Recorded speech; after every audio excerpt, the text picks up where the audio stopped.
A few days ago, I was streaming, and my friend Matthias asked me what was my biggest insight that I got into 2024. And I said it on the streaming, but also wanted to make a separate video about it because I think it's kind of important too. The I learned a lot of things this year. This year has been a very growth oriented year for me, but the most important thing for me this year was learning how to ask myself one more time.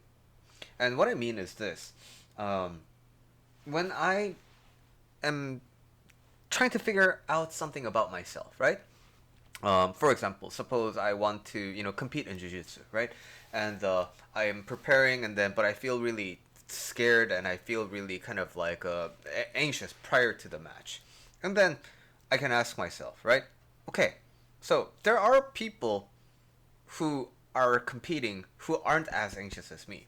So it's not the competition that's anxiety causing, it's just that I get anxious when I have competitions. Then why? Why is it that when I see the competition, when I see my bracket, why is it that I get nervous? Why is it that I get anxious?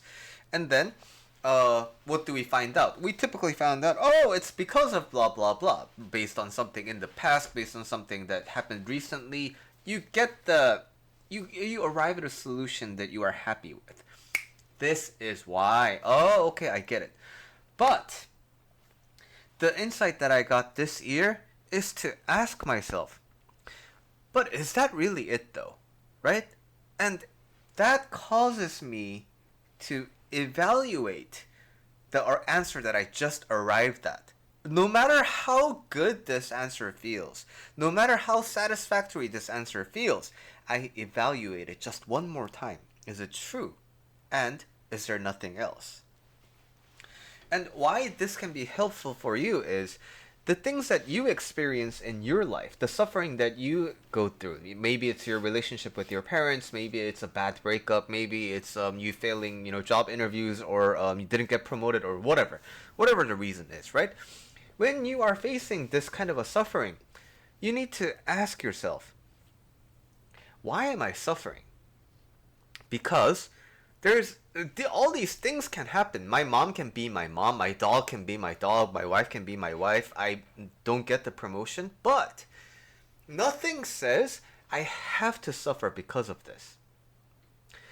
So, given this condition, why am I suffering? And again, when you do this inquiry into yourself, you will most likely come to a solution that you're happy with. Oh, it's my mom's fault because she's kind of crazy.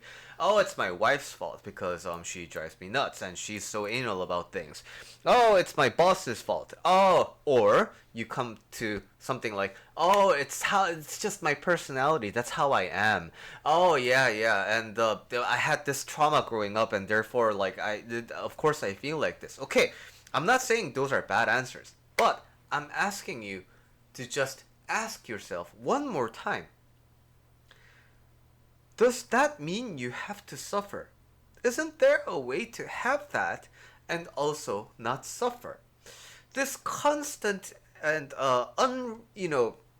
forgiving search for the root of your suffering, I think this is what really detached me from suffering in the year 2024, and I think that will be something I integrate more and more into 2025, and this is something I will talk a lot more about in the future because ultimately I want all my viewers to be suffering free like me.